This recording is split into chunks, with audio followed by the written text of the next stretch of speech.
안녕하세요. 서울 S치과 최승원 원장입니다. 오늘 준비한 내용은 저희가 이제 임플란트를 진행을 할 때 CT를 많이 찍는데요. 파노라마 사진은 평면적으로만 볼 수 있어서 실제 뼈의 3차원적인 형태를 정확히 볼 수 없기 때문에 CT를 보는 쪽이 아무래도 진단하거나 그 치료 계획을 세우는 데 있어서 좀 더 수월하게 해주는 측면이 있어서 요즘에 이제 거의 대부분의 치과에서 CT를 사용하고 있습니다. 오늘은 이 치과용 CT를 보면서 어떤 식으로 치료 계획을 세우고 어떻게 이제 중요한 해부학적 구조들, 아래턱 같은 경우면 하치조 신경, 위턱 같은 경우면 상악동이나 코 이런 부위, 또 이제 뼈의 두께를 보는 부분들에 대해서 제가 직접 CT를 보면서 임플란트를 위치시키고 하는 것들을 보면서 간단히 내용을 말씀드리겠습니다. 저희가 CT 찍었을 때 저희 치과의 CT 프로그램에서 처음 보이는 화면이에요. 일반적으로 이제 치과마다 쓰는 장비들이 조금씩 달라서 보이는 화면들이 조금씩 차이는 있지만 3차원적인 뼈의 형태를 보여준다 라는 부분에 있어서는 거의 대부분의 CT가 대동소이하다고 말씀드릴 수 있겠습니다. 이분 같은 경우는 이제 처음에 이런 상태로 내원을 하셨었습니다. 위에는 치아가 하나만 남아 있었고 아래에는 치아가 몇 개가 남아있기는 했는데 보시는 것처럼 뼈도 많이 녹아있고 치아들의 상태가 많이 좋지 않아서 위아래를 전부 발치하고 임플란트 수복을 계획을 하게 되었습니다. 아래턱은 다 빼고 6개의 임플란트를 심고 위에는 뼈가 너무 녹아있는 상태였기 때문에 뼈 이식을 먼저 하고 기다렸다가 7개의 임플란트를 심어서 위아래 전악 수복을 계획을 했는데요. 아래 같은 경우도 치아가 염증이 워낙에 심했기 때문에 빼고 바로 심는 거는 염증 때문에 좀 무리가 있다고 보여서 발치하고 약 2달 정도 기다렸습니다. 잇몸 살도 좀 아물고 염증이 어느 정도 가라앉을 때까지 기다리는 시간을 가졌고요. 이게 이제 발치하고 2달 후의 모습입니다. 보시면 이제 잇몸은 아물었지만 뿌리가 있던 자국들, 까맣게 보이는 자국들은 아직 남아있죠. 이게 뼈가 이제 다 차려면 시간이 한 적어도 4개월에서 길면 6개월 이상 소요가 되는데 그 정도의 시간이 흐르진 않았기 때문에 뿌리가 있던 자국은 남아있는데 이것도 이제 이 자리에 임플란트를 심고 시간이 지나면서 결국에는 뼈가 차 오를 거기 때문에 이제 일단은 염증이 가라앉고 잇몸이 아무는 2달 후에 임플란트를 계획을 했습니다.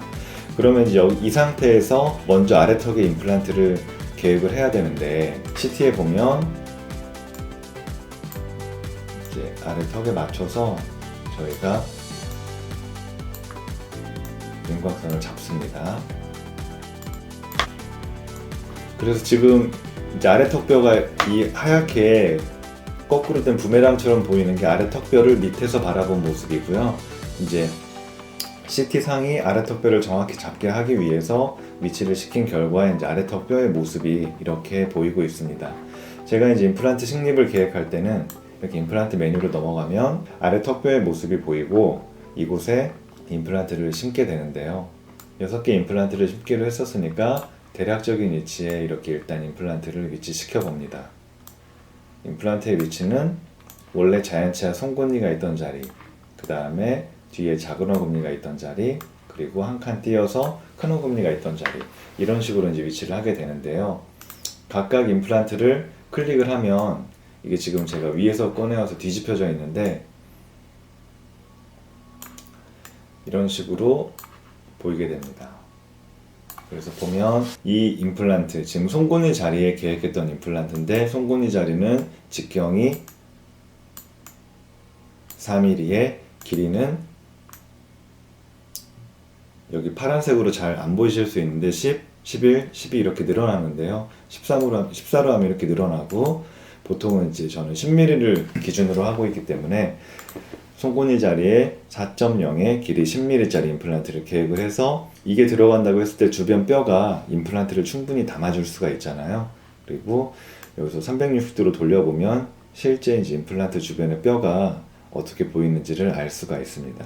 이 노란색, 제가 돌리고 있는 이 노란색이 그거를 단면으로 잘랐을 때 그 단면의 뼈의 모습을 보여주고 있는 사진이에요. CT는 3차원적으로 찍어서 3차원적으로 보여주는 영상이기 때문에 이렇게 단면이나 이런 것도 저희가 자유자재로 설정할 수 있어서 진단에 굉장히 많이 도움이 됩니다. 그래서 일단 송곳니 자리는 이렇게 하고, 그 다음 이쪽 송곳니 자리는 여기도 이제 뒤집혀 있는데 다시 원래대로 뒤집어 놓고, 여기도 직경 4에 길이 10mm짜리 임플란트를, 여기는 이렇게 심으면 뼈 밖으로 이렇게 튀어나가잖아요. 그래서 여기는 나중에 뭐 부분적이지만 뼈 이식을 좀 해야 되겠다. 이 정도의 뼈 이식은 임플란트를 심으면서 나오는 뼈, 자기 뼈를 가지고도 충분히 커버할 수 있는 수준이기 때문에 뭐 그런 식으로 이제 해야 되겠다, 이런 계획도 같이 세울 수가 있겠고요. 그 다음에 뒤에 자리는, 여기는 작은 어금니 자리인데, 작은 어금니는 뒤에서 힘을 받아야 되니까 4mm보다는 조금 굵게 4.5를 해볼까, 뭐 이렇게도 계획을 해볼 수가 있습니다. 그래서 한 바퀴 돌려봤을 때 하얀색 뼈 안에 임플란트가 잘 담겨있는 모습을 확인할 수가 있고, 별다른 뼈 이식 없이 이 임플란트는 잘 위치될 수 있겠구나 라고 판단할 수가 있습니다. 그 다음에 뒤에 큰 어금니 자리는, 큰 어금니는 힘을 많이 받게 되니까 직경을 5mm로 가야 되겠다. 그리고 여기도 이제 거꾸로 돌려놓고요. 여기는 보시면 여기 이렇게 까맣게 이게 보이는데, 여기 이렇게 검정색으로 쭉 지나가는 거 보이시죠? 이렇게 밖으로 빠져나가는데 이게 하치조 신경입니다. 아래 턱뼈에 신경이 지나가는 길인데, 신경까지 거리가 좀 여유가 별로 없어요. 그래서 이쪽은 10mm보다는 다음 사이즈인 8.5mm로 가야 되겠다. 이렇게 이제 해서 8.5mm로 하고, 부족한 부분은 마찬가지로 여기도 드릴링을 할 때 나오는 자기 뼈를 이용해서 조금 부분적으로 커버를 해줘야 되겠구나, 이렇게 판단할 수가 있습니다. 참고로 이제 제가 쓰는 프로그램은 임플란트 회사들이 여기 팝업에 뜨는 것처럼 지금 여기 있는 것들이 전부 다 임플란트 회사들이거든요. 뭐 노벨, MIS, 호센, 이거는 이제 하이오센은 오스템이 미국에서, 오스템 임플란트는 많이들 아실 텐데, 오스템 임플란트가 미국에서 상표를 이렇게 하이오센이라고 달고 있더라고요. 그리고 뭐 메가젠도 있고 스트라우만 임플란트, 뭐 다양한 임플란트들이 있는데, 그래서 뭐 하이오센에 그러면은 진짜 그 임플란트 모양으로 또 바뀌어요. 뭐 이런 것들도 그냥 참고로 이렇게 메뉴를 바꾸면 실제 그 회사의 임플란트 모양으로 이렇게 바뀌거든요.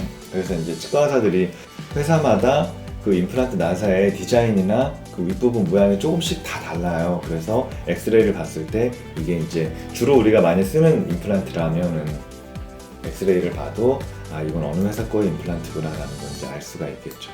그래서 어쨌건 여기는 이제 8.5에 직경은 5mm짜리 임플란트를 여기다 심어야 되겠다, 이렇게 계획을 했고요. 이제 뒤쪽도 작은 어금니도 이런 식으로 똑같이 계획을 하게 됩니다. 그래서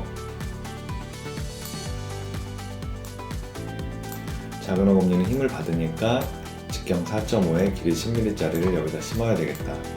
밑에 신경이랑은 어느 정도 여유가 있어서 뭐 이 정도 하면 되겠구나 라고 판단할 수가 있고요. 뒤에 큰 어금니도 여기 좀 신경이 이렇게 보이잖아요. 신경이 이렇게 지나가는데 여기를 단면으로 자르니까 파이프의 단면은 원이잖아요. 이건 정확히 말하면 원은 아닌데 동그랗게 이렇게 신경의 단면이 보입니다. 10mm짜리를 심기는 위험하니까 길이는 8.5mm짜리를 심고, 신경과 어느 정도 거리를 유지하고 직경은 5mm짜리를 넣어서 여기도 마찬가지로 이만큼 튀어나온 부분은 나중에 부분적인 뼈 이식을 해야 되겠구나, 이렇게 이제 판단을 해볼 수가 있겠고요. 실제 이제 송곳니 자리는 여기보다는 이 앞쪽이니까 앞쪽으로 옮기고, 실제 이제 임플란트를 심을 위치에 맞춰서 계획한 임플란트를 이동을 시키면 이제 이런 식으로 저희가 디자인을 해볼 수가 있습니다.